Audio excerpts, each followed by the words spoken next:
My studio was quietly limiting my art. I didn't redesign my studio because I was tired of how it looked.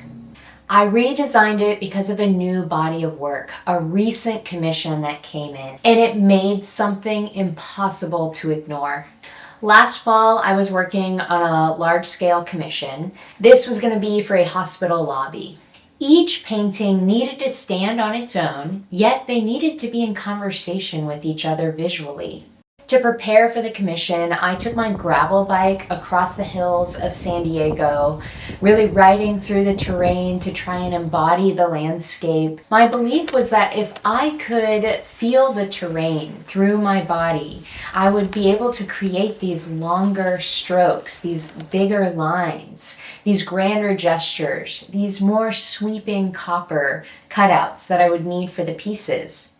And it worked. Internally, I was creatively ready for this project, but externally, my studio was absolutely not. I needed to be able to go between the different art pieces, to look at them, to see them unfold side by side, and my studio space just simply wasn't made for that kind of project.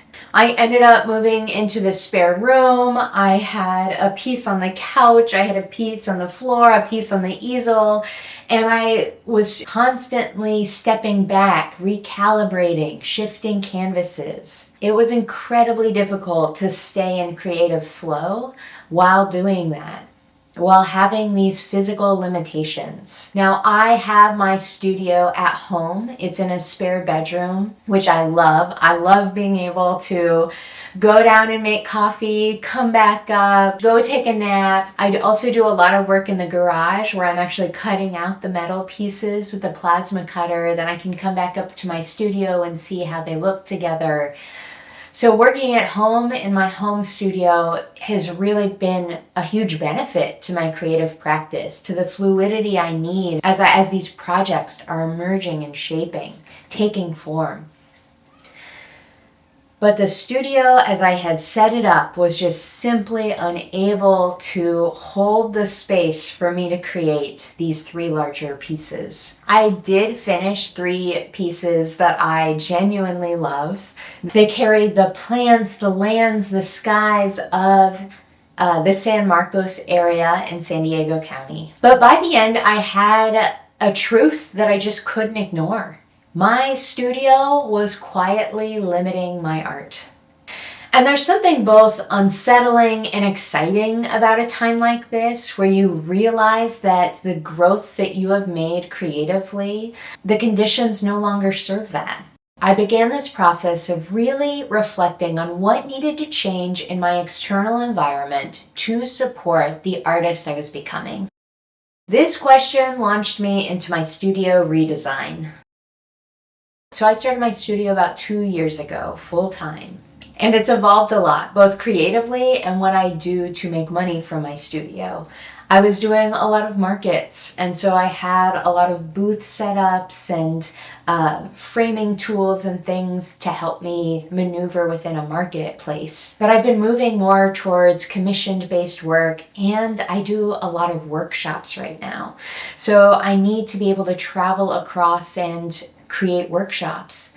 I'm also doing larger scale installations, and so I need to have larger tools to be able to build installation frames and different things that scale up my art to not just be a visual experience, but also a participatory one. So my needs had really started to change, as well as the projects that I was getting. The commissions that I was getting were larger scale commissions. They were maybe multiple at a time.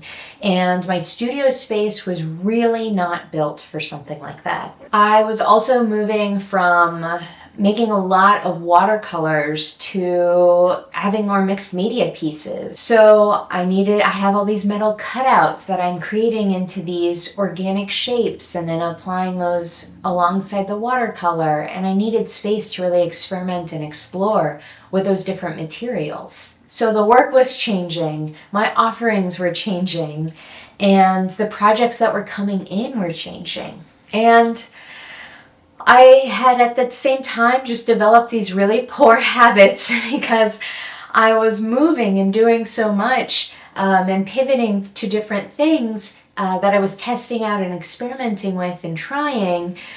And so it just created a mess. And I was living in external mess, and creatively that really limited what I could imagine and what ideas could move through me. So when I thought back on the year, I ended up realizing that my creative practice had changed, my business had changed, and therefore my space needed to change. The other thing is that I do all of these pieces on landscape, right? So I'm looking externally at the landscape, and then I'm also using that to create shape and form of my internal landscapes. It's a big part of my process to do that out in the world, riding my bike or surfing, or just being out in the landscape and listening to what's around me. And if my space is loud with mess, that is really shaping the kind of art that I'm producing. And so it made me think more of what is the landscape of my studio space. And that was really exciting. And that actually fundamentally shaped the research and how I showed up to this studio as a landscape.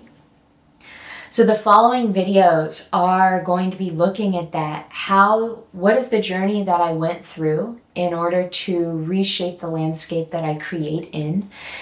And how could my space and my environment really be a collaborator in that process, really enable me in my growth as an artist? My hope is that as you see the story that evolves and how I approach my studio redesign, it might help you think of how space and place are partners in your life, in your creative work, in who you are growing to be. In the end, this studio redesign wasn't separate than the work that I am doing as an artist. Instead, it's actually a part of the work. The work is asking me to make this next change, to make this next step, to grow in this way. So I'm excited to show you what's next to come in this studio landscape redesign.